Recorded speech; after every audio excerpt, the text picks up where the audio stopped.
Hello and welcome to Wrenches, Gadgets, and Hacks, a brand new podcast for the AECO world. And I like to say a technology podcast for the curious and creative here in the AECO and beyond. So, my name's Carl Storms. I'll be your host here on Wrenches, Gadgets, and Hacks. And before we get into introducing our lovely first ever guest, a little housekeeping. So, the idea behind this podcast is to do it in series, groups, if you will. So the idea is that we can have a few episodes. I'm shooting for 6, but we'll see how it goes, where we tie everything together. And so for this, the very first series of Wrenches, Gadgets, and Hacks, the series has talked about technology, innovation, and curiosity on and off the clock. And we'll talk a little bit more about what on and off the clock means. So now that we know where we are and how we're going to be doing this, I would like to introduce our first ever guest here on Wrenches, Gadgets, and Hacks. Although he needs no introduction, he's a man of many talents. I would like to introduce you to John Pierson. John, thanks for being on the episode. Yeah, thanks for having me. I'm excited to be on this podcast and to talk about this stuff we're talking about today specifically. But yeah, always glad to nerd out on technology stuff, like you said, inside and outside of work hours. So excited to It, be here. Thank you. exactly, and awesome for being here. And as John was so nicely waiting for me to spill the beans on today's topic, and those of you that know John probably have an idea of what the topic might be, but you might be wrong. Because today we're actually talking about 3D printing. This is part of that on and off the clock. And while I don't want to take John's thunder, I know that back in a previous life that he worked inside of an architecture firm and they did some 3D printing early on. And now we're sort of talking about how he's gotten back into 3D printing and enjoying it kind of off the clock as well. And that's one of the whole reasons why I put this podcast together is that a lot of the people that I've run into in the industry, they have things they like to do. They're creative, they're makers, and this technology that they use isn't necessarily 9 to 5, and so the curiosity spills over into their personal lives and therefore comes into things like that. And so we decided to kick this podcast off with 3D printing, of which I'm also a fan. So um, any thoughts on the topic before I get into the hard-hitting interview questions? Yeah, I mean, so 3D printing, like you mentioned, I was first introduced to it back when I was at an architecture firm, and man, that was in 2014, 2015, I want to say, maybe even before that. So it being 2024 now, a lot's changed for sure. So it'll be cool to dive into some of those things that have changed. I don't even know if Ultimaker is still a brand you can buy, but that was my first experience with a 3D printer. I think they are still around. I know I use their slicer. Yeah, that's exactly where I came from too. Is right away I was like, I know I need to slice things, and I know it was called Ultimaker Slicer. So yeah, that's the first slicer I used right when I got back into it, and we can go more into what slicers are later, I assume. But Yes, yeah, awesome. I was pulling up So tweets that way I have them for reference.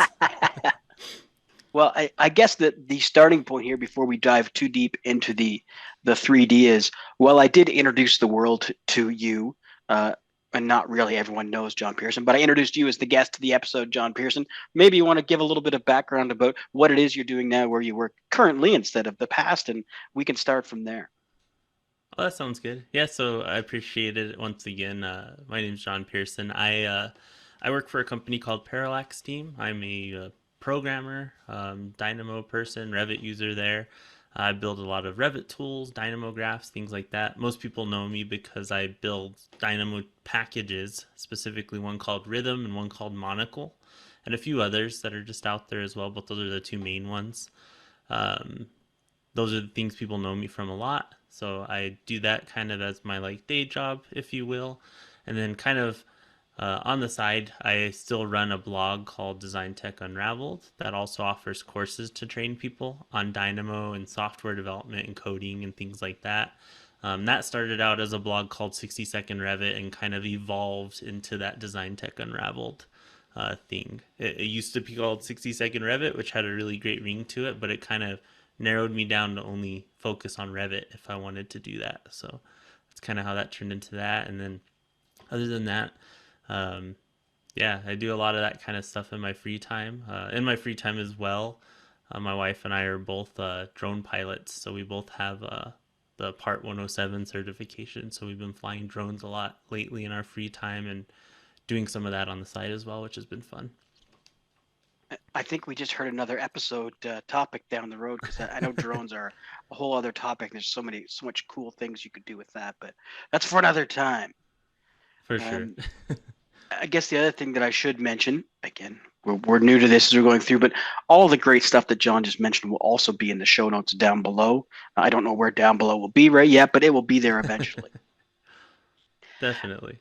I guess a good place to start when it comes to 3D printing, and as you mentioned back, 10 years ago, I remember being at Autodesk University. It was probably right around that time when Autodesk made this big announcement that they were going to have this 3D printer Ember, I believe it was called.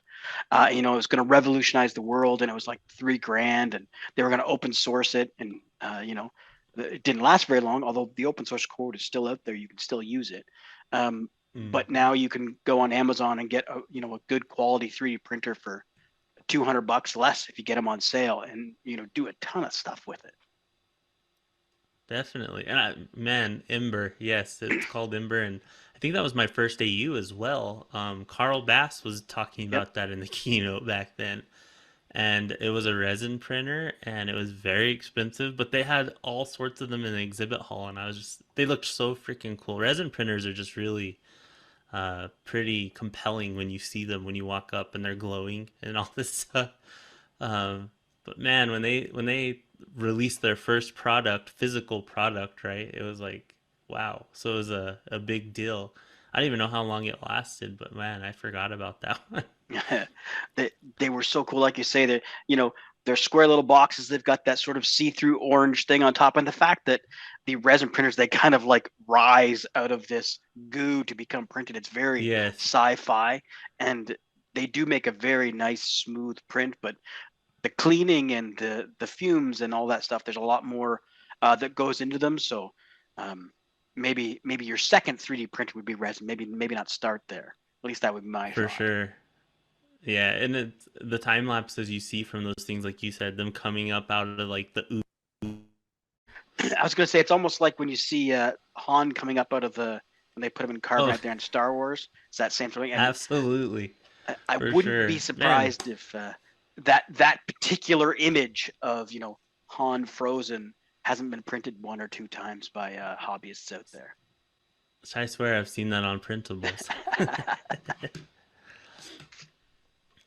Well, and I think that's Very one of the cool. other things about 3D printing and the fact that it's a great thing in the AECO industry for prototyping and for creating those models that we all kind of got into AECO for. We want to be the architect, but we want to make those cool models.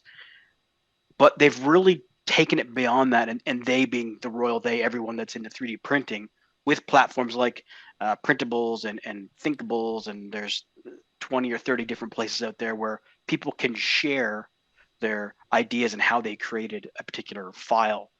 And from that, everyone has the ability to use this and uh, make it easy to get things. Like when I got my 3D Oh, for printer, sure.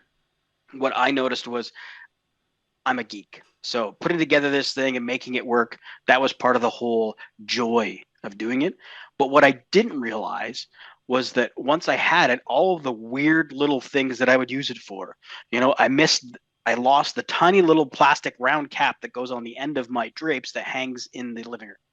Oh, well, take a few measurements, put it in, an hour later I printed that out and I put it on there, and then Janice, that's my wife, figures out that can be done. Well, then there's all sorts of things that come into play that that can be made, and it's very similar to when I got into working with Dynamo. It wasn't the big twisty towers that impressed me or intrigued me. It was all the tiny little things I could do to save time. Very similar with the 3D printer, at least on my end. Absolutely. Yeah, I mean, functional 3D prints are some of the things I print the most. Like right here behind me, there's whiteboard markers on my whiteboard, and the little holder's 3D printed. It's a little set of 3D printed pegs that the markers slide into. It came with a holder, but it clipped on the bottom, and I wanted one that ran vertically. On Printable, someone had one for free which was awesome. So like I tend to use printables a lot. I don't know why. It's just when I got back into 3D printing, I found that one first, I think. But back in 2016, when I first encountered 3D printing, those websites I don't think existed. I think Thingiverse did, but it wasn't very intuitive to me. I don't think back then. I just don't really remember. Um, and we were slicing these models we were exporting from Revit and Dynamo back then, when Revit didn't even export STLs on its own, and things like that. You had to use plugins for it. So, man, all of the stuff out there, people build some wild stuff. Like, one thing on my list to print still is a Mandalorian helmet. So, like, those files exist already. I don't have to model a Mandalorian helmet, which is pretty cool. Yeah, absolutely. And you see that one, it's maybe slowed down a little bit now that the series is, we're waiting for the next installment. But yeah, it was everywhere. And the other thing that comes with that is not only the printing technology, and I guess we should probably get into that too a bit, but the fact that people have already discovered it. Again, you're not reinventing the wheel. So they not only have the file to how to print it, but most people don't have a printer big enough to print it all. So how to print it into pieces, how to use a little soldering gun to make a hole and put the magnet in there, and then they all snap together. The other one I guess you see a ton of is the what's his name? Ryan Reynolds, Deadpool, the Deadpool masks that everybody 3D prints and Oh, makes their yeah. own sort of Deadpool mask. So, um, very cool.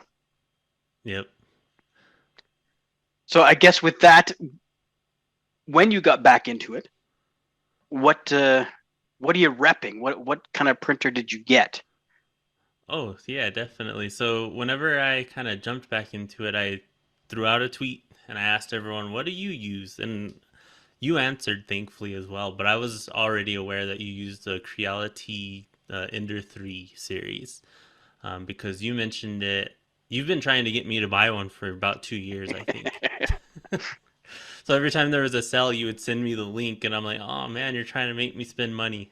Yeah, So gonna that get was you in always trouble. kind of funny. Yeah, and a few people replied. I had some replies that were some crazy printers, and I kind of wanted to keep it budget friendly. I had a few people reply that I should do resin and all these kind of things. But I was already leaning towards the Creality Ender 3 series. So between you replying and John Marlowe, who I work with as well, he mentioned auto bed leveling as a big feature. I ended up getting a Ender 3 V2 Neo. So that's the whole name of the printer. Yeah, People always, on blogs and stuff, people refer to the Ender 3 as like the Ender 3 V2 is like the series that will never die of printers because they keep on modifying them. So I have the Neo series specifically, which I think gives you some of the features that people tend to add to their Ender 3 V2. So I have it's called a BL, a CR Touch. People tend to put a BL Touch on their printer, which helps you level. I have, um, gosh, what else does it have? It has a few things that people tend to add as well, to their printer. So it has the bed plate that peels apart. It's like a metal piece that you can fold. I don't know if the regular one has that. It might, but it has a few of those kind of little things. And funny enough is when I tweeted out that I was trying to get into 3D printing, and someone replied to me, I bought a used Ender 3 V2 Neo. So the Ender 3 series is already really affordable. So if you look that up, you're going to find it for less than 300 pretty easily. I found a used one, an open box, for like $160 or something right after that tweet. And I hit buy like that when everyone started saying that one's a good one to start with. Uh, right after I hit buy, I actually had the people from Creality reach out and they said, "Hey, you want to get started? Do you want a printer?" And I was like, "Sure, I want a printer." So they sent me a 3 V2 Neo as well. So I actually have two of them by nice. accident. And I'm not one to say no to free stuff. So, so yeah. And I talked to you about it. I was like, "Carl, should I just like try to return my open box?" And you're like, "Dude, you're gonna want to watch." And I have them running simultaneously most of the time. So, definitely, it's kind of like they kind of grow, before you know it. You start having more of them, right? It's kind of. Yeah. I also own old Volkswagens, and people always say once you get one, they seem to multiply. That's how these 3D printers are, I think, too.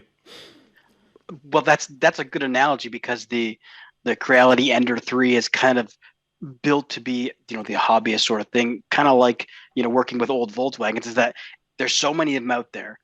They're so easy to put together and take apart, and that you can find additional parts, to make it, to pimp your printer, if you will, to go through it. That it's a great place to start because there's lots of ways that you can add your own way or your own style to it, but also everybody has done a version of it. So you can find blogs, you can find YouTube videos, you can find sort of all sorts of stuff, and the community is very big and helpful to get you up and get you going. Definitely. Yeah, and parts are cheap, easy to find. Amazon next day. Mm-hmm. People give away Ender 3s all the time if they've been broken. Like I've seen stories like from posts on Reddit to where people are like, "Hey, some school gave away 5 Ender 3s to me because they needed something," and it was like some little $4 part off Amazon, and it's like it's they're everywhere. It's a very fun printer, very frustrating printer sometimes, but it's been very solid for me. I've printed a lot of helpful stuff more than anything on it.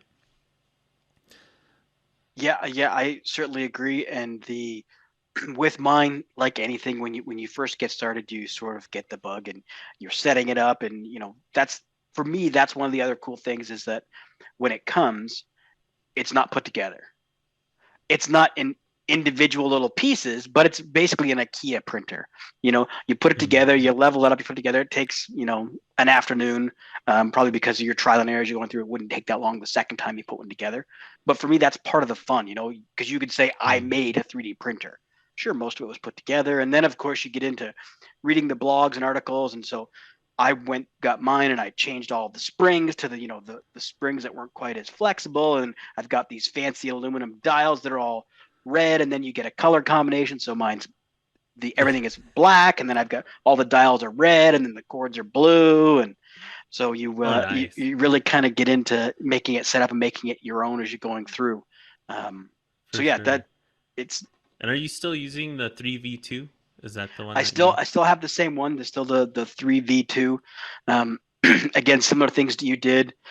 I went down the auto bed leveling. I got one of those, not the CR, but the B, the bed leveling kits, and I could never get it to work right for me. It never quite worked right. And once I, went through and did the individual with, the old paper test and got it leveled, it would work for me. So I resigned myself to spending the first little bit setting it up, and then once I was done that, I was good to go. And because of that, I tend to print in batches. There'll be a week where I'm printing a ton of stuff, and then it will sit to the side for a little while until I get the need to bring it out again. And then once I have the need to do it, then I find all sorts of reasons to print other stuff once I'm out there and going. For sure. And the bed leveling as well. Oh man, you mentioned the paper. Maybe we can link a video of how to. It's bed tramming. I think technically Yeah. even. Um, it's a process. You have to run the print head around and throw a piece of paper till it like starts to scratch. It's like this weird process. And even with the auto bed leveler, I have to do that from time to time. And Hmm. every time I have to do it, I'm just like, man, this is not fun. And I actually, so my printer came with the orange springs. So that's the upgrade that the Neo comes with, the Yeah. firmer springs. I upgraded those actually to rubber spacers. So that way I can crank down the bed and it doesn't move as much at all. So I actually did an upgrade to the already upgraded part just because I was getting tired of the paper thing myself. And the rubber spacers have seemed to help a ton. And that was like a $9 upgrade or something on Amazon as well. Well, and that's the other thing. There's none of the upgrades are really gonna, break the bank. They're all sort of things you can do, Yeah. whether it's a direct drive feed or you move um, why is my brain not working? The feed, instead of from the side, you put it at the top, or instead of from the Oh, top, you put it at the side. you could print You a know, lot of those parts too, which is wild. So direct drive, I actually have an adapter that I yeah. printed and I just need to install it now to make it to where the motor feeds directly into the Hmm. head. That's direct drive. For those who might not know, that way I can print rubber filament. I want to print flexible filament on it, which the Ender 3 is not really made to do off the shelf. So I'm gonna do that on my second one and see how it works. Very cool. I know the one thing that I always see that I always wanted to get into printing, I just haven't done it yet, is you can print the basically it looks like a bike chain links that you put over all the cables so that all the cables Oh, stay yes. inside of it and it sort of moves around like a little robotic arm. I've always wanted to get those and get those printed to match my red theme. I just haven't got around to it. Absolutely. And that's how a lot of the things are is you like have this list of like a wish list of to print and then you see how long it'll take to print and you're like maybe not yet or how much filament it'll use. And that's the other thing is that when you get into it and you get it set up and you think, hey, this 3D printing is awesome, you learn very quickly with these small beginner level printers. You have a small bed, so usually it's about 8 inches by 8 inches by 8 inches is kind of the cube that you can think. So you have to play in that space. But more so, if you were to build that 8 inch by 8 inch by 8 inch cube, it would take 4 days. That's the other thing that you sort of get a real wake up call right away is how long these things take.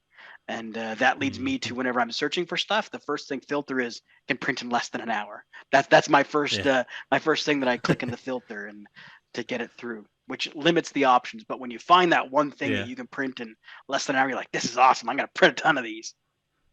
Yep. And like that first print you do on a printer, it's a little boat called a benchy, right? Mm-hmm. Like that was one of the coolest things having that come out of my printer with the filament they include, which is enough for a benchy, that they give you. That was like it's like really neat. Just something didn't exist earlier, and now it exists because of this little gadget. It's really a neat thing, or an idea you have in your head. You model it up in like Revit or something, and then it exists a few hours later, which is pretty cool as a physical, tangible thing. Which that makes me think. It doesn't make well. It made me think, but there's a better way to say the sentence that just came out of my mouth. But what that makes me think of is you have to create these things. And yes, there's lots of sites out there where you can go and download the STL. That's the name of the what you use to print. But what do you use to create when you make your own file? You mentioned Revit earlier. Is that your go-to? Do you use uh, Tinkercad? Do you use AutoCAD? Do you use, I know you're a big AutoCAD user, but what is it that you use to create your files? All format, so I'm screwed. No, I'm just joking. Yes, yes. Maintenance stage for format. I really like Format too, man. No, I use Revit primarily. I know a little Rhino. I need to learn more Rhino. Um, but these days I use Revit and I just model right in there. And I'll actually model in the family editor, not like in a massing model or anything Mhm. like that. And I'll add parameters to my prints a lot of the time. So like like if I'm building some kind of holder like these hooks I mentioned earlier, I might add a width, depth, and height parameter. That way I can flex it. And then I export that out from like a RVT from a model environment to an STL. And Revit has built in file export STL now. Mhm. It didn't used to. So I used to model in Revit, take it to Dynamo, extract the geometry and clean it up with Mesh Toolkit or whatever, and then go to Dynamo File Export STL because Dynamo's had a STL export since I've ever used it, I think. So it's been and it exports your entire background geometry preview as an STL file. So that's primarily what I use. I think I have jumped in SketchUp a little for some 3D print stuff. Mostly these days it's been Revit and Dynamo, some mixture of the two. And for you? Uh, I use Revit. Um, I also use Tinkercad. Tinkercad is good for like sort of simple stuff because it's kind of like SketchUp. It was open source. Autodesk bought it. It's free. Anyone can use it. Um, I Bill DeBevick, who got me into 3D printing, he uses AutoCAD. He uses 3D AutoCAD because it's a simple, solid modeler. But, and he'll even tell you this, the downfall is that you can't do parametric things to it. So it's a sort of one and done. Um, the other thing that I've used that I found kind of helpful if I want to save it is, I think it's still called this, but Fusion 360. So Oh it's yeah, basically that's on my list to Inventor in the learn cloud. because man, yeah, people the stuff people model in Fusion, it has like thread creation and things Yeah. like that for parts that thread together. That's on my list to learn because I've watched videos of people modeling in that for 3D printing and it's like built for manufacturing. So It is awesome. I couldn't imagine modeling threads for something that needs to fit like an industry standard thread size in Revit. Like Yeah, no. I don't even know where to begin. Like I mean I could figure it out, but like I don't know that I want to. Yeah, and it's pretty cool because um, I'm not an inventor geek, as far as I'm not an Fusion 360 geek either. But Fusion is basically, it's a little bit simpler because it's cloud based, doesn't have all the full functionalities of Inventor. But there's also a free hobbyist version, so you can get it and use it Mhm. without having licensing. And the biggest thing though, and this drives me nuts, and this is an inventor thing, is that your zoom in and zoom out is the opposite of every other Autodesk product. Yep. So it drives me batty, but they do have a little switch. You can go into the settings, and even though it's called reverse, to me, it's making it right. But you can flop Yeah. it so it's the way they're used to in Revit products. So that's the first thing you have to do. But after that, it's not really that hard to get into and get using. By no means am Very I an cool. expert. And it having that free version for like consumer use for personal use is really cool.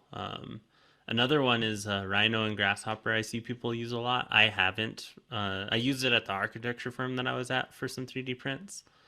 But there's this person.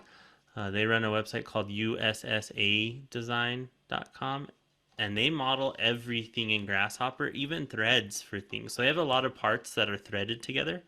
So they have these time lapses on YouTube to where they build a lot of parts to help them with woodworking, and they just kind of screw together, lock together, and table legs, table leg connectors, all this crazy stuff. All Rhino and Grasshopper from what I've seen on their channel, which is just so cool. And what's cool about like Dynamo graphs or Grasshopper scripts is you can save them and reuse them. So if you create a thread around this surface Dynamo graph, that'd be repeatable. That'd be pretty neat to have. I don't think anyone's made that yet, so it could be something cool to look at one day. Absolutely, and it's weird where you see things. I just saw a video this morning where somebody created an entire bed for their router. So basically, they printed this 3D router holder, so they put it on their um, table saw and became, a router bed. And Oh every man, piece was a different color, it was, but like they even embedded a little screw so that you could adjust the router by, that's so screwing it. cool. And I'm like, they can use these 3D printers for everything. And Adding yes, parts thing is so neat. One of the things thinking about woodworking that I like to see people print is that little push stick for the table saw. yep. Hmm. And someone printed one and it looks like a hand, so that way like they're using the push stick and it's flying next to the saw. Yep, So that's a that's kind very of fun important too. thing. Yeah, very cool. Um, I guess as we're getting near to the end of our time here, my one of the other goals for the podcast is keeping that nice sweet spot of 30 minutes to share. Again, I'll try to link all the great stuff we've talked about down into the show notes. But as we are called, wrenches, gadgets, and hacks. Wrenches is what we use. The gadgets are, all the technology, and the hacks is how we do the processes. But other people think hacks kind of like tips and tricks. So I think I'd like to ask all the guests as they come on board, what's a hack that you would suggest? In this case, we're talking about 3D printing. So what's a hack you'd use for 3D printing? Yeah, so mine's kind of like a two-part. One thing is 3D printers run off SD cards primarily, which are stable enough to get you going. But I always recommend kind of another part of that is you look into using a Raspberry Pi with a tool called Octoprint. That helps out a ton. That was a tip I received from people when I bought my printer pretty quickly.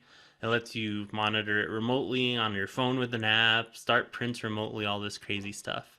What it doesn't do is control the power of the printer. So the printer's on or off until you walk out and check it. I actually use Octoprint combined with a tool called Home Assistant to turn on and off my printer with a smart plug that it's plugged into in the wall. So if I want to start a print right now, I know my bed's empty, my print bed.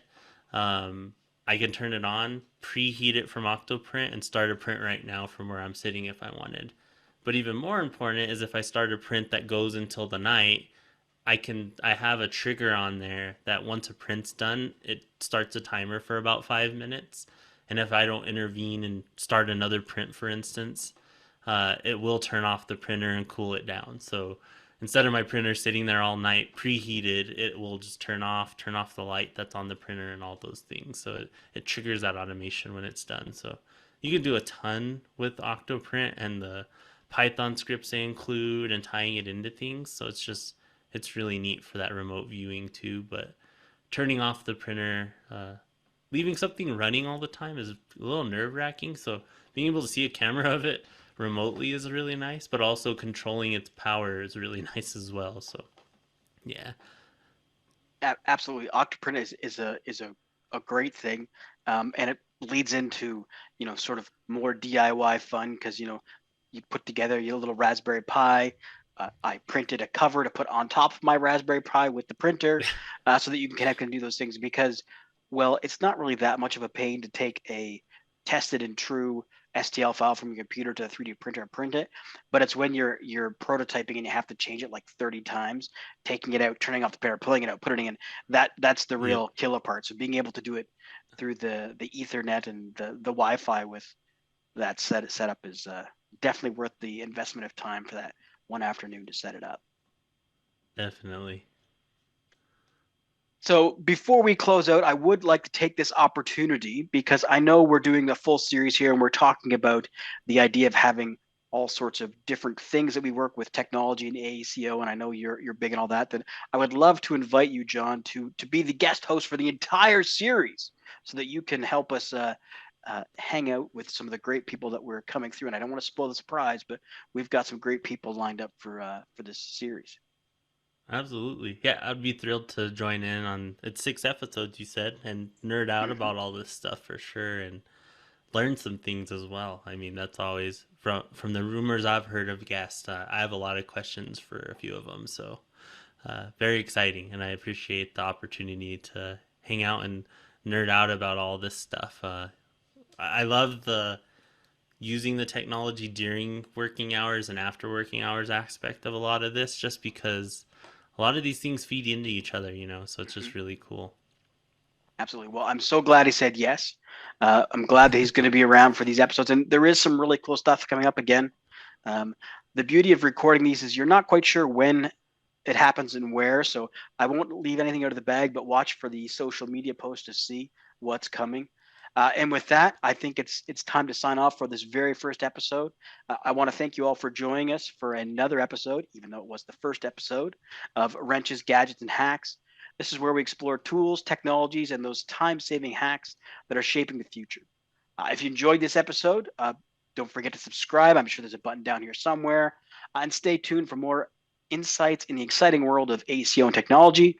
And until next time, keep building, innovating, and exploring the possibilities.